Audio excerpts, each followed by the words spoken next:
Well, listen, after the SmackDown here, you go get your knee fixed. You talked about it. What do you remember of what was going on with it? You talked about the meniscus. Was there any other damage done to the knee, or was it just straight up the meniscus issue? I had a slightly torn ligament, and that was bothering me. That's why my knee was really sore and hurting.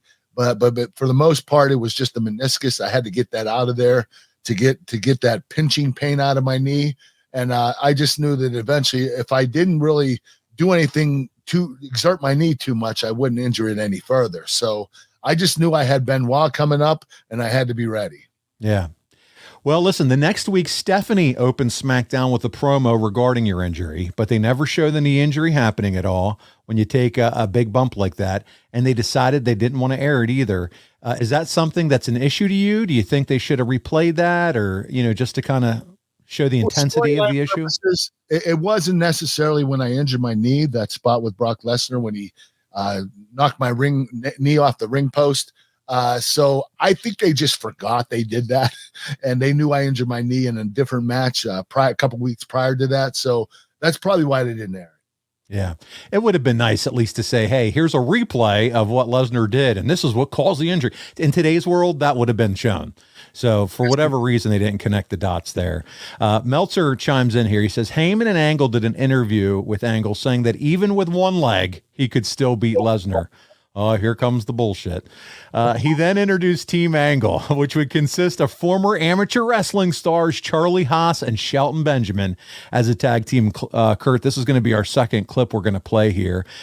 This is a big deal. So many people are fans of Team Angle, man. I mean, we'd had Charlie Haas on, and that's one of his favorite things to talk about is when you three were still together, all together. Benjamin's getting a big push as Lesnar's former roommate.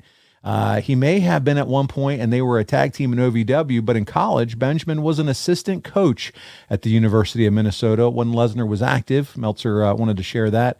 They tried to put Benjamin over as having beaten Lesnar when both were in college, and Meltzer says that was not the case. So there you go. Thank God for Dave Meltzer. What will we do without him?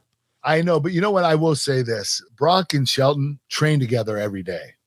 They were beating each other. It wasn't like one was dominating the other, but Shelton was a great wrestler.